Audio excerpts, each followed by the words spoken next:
র্যাকগুলো এখন এই কমপ্লিট করলাম রং করে। দুপুরে প্রেসে প্রাইমার দিয়েছিলাম, এখন রংটা দিয়ে কমপ্লিট করলাম।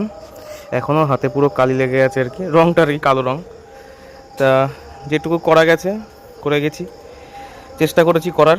হয়তো দু একটা জায়গায় নিচে ছুটে যেতে পারে, সেগুলো কালকে সময় পাবো না বলেই আজকে একটু কষ্ট করে শুরু করলাম।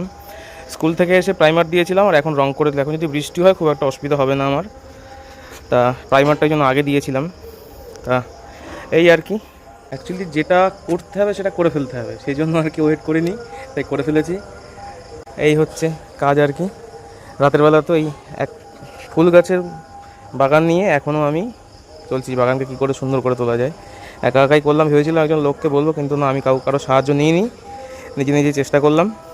হয়ে গেছে, ছোটো জিনিস একাই করে ফেলেছি, খুব একটা অসুবিধা হয়নি।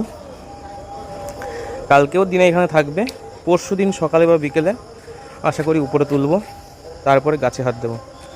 একটু দূর থেকে দেখাই। এখন এই তারপিন তেল দিয়ে হাতটাকে ধোবো। আর মশা কামড়াচ্ছিল বলে একটুখানি ডিমের খোলা জ্বালিয়ে নিয়েছিলাম। বৃষ্টি শুরু হয়েছে, বৃষ্টি হলে এখন কোনো সমস্যা নেই। স্কুল থেকে এসেই শুরু করেছিলাম, যে স্কুল থেকে এসে সময় নষ্ট করবো না একদম। এসে আমি প্রাইমার করেছি, প্রাইমার করে একটু রোদে নিয়ে এসেছি। প্রাইমার করার পরে দেখলাম না, আর সময় নষ্ট করা যাবে না, একটু ওয়েট করে বিকেলে শুকিয়ে গেছে যখন, তখন এটা শুরু করেছি। এখন ঘেমে নিয়ে পুরো একাকার হয়ে গেছি। যাই হোক, ভিডিও এই পর্যন্তই। তোমরা এখনও যারা চ্যানেলটা সাবস্ক্রাইব করেনি সাবস্ক্রাইব করে দিও।